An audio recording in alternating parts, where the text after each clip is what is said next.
Je crois qu'il s'agit d'un acte de piraterie d'État. Ce sont des navires, des gardes-côtes américains qui suivaient le Marinera.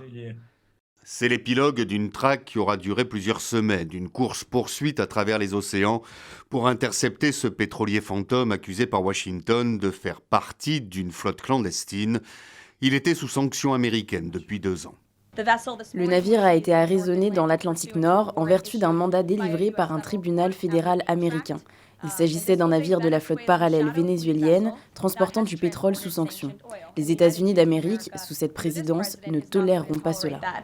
Un navire fantôme au parcours tout aussi énigmatique. Parti d'Iran, il est passé par le Venezuela, où une première tentative de saisie par Washington a dû être avortée.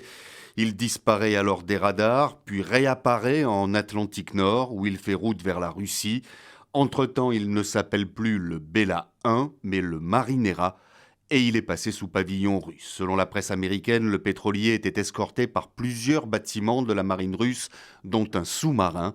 Il a été intercepté juste avant son entrée dans l'espace maritime russe. Moscou condamne, demande la libération immédiate de l'équipage russe.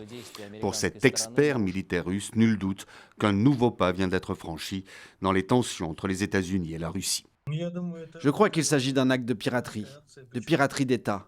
Ce sont des navires, des gardes-côtes américains qui suivaient le Marinera. Et où se trouvaient les côtes américaines? À des milliers de miles nautiques. Ils ont suivi le pétrolier pendant plus de 2 semaines. Je pense que cela a ouvert la boîte de Pandore. Pour mener à bien cette opération, Washington a mobilisé d'énormes moyens pour ne pas perdre la trace du navire, utilisant notamment des bases aériennes britanniques pour y faire décoller des avions de surveillance. Aucune information n'a filtré concernant la nature exacte de la cargaison que transporte le navire.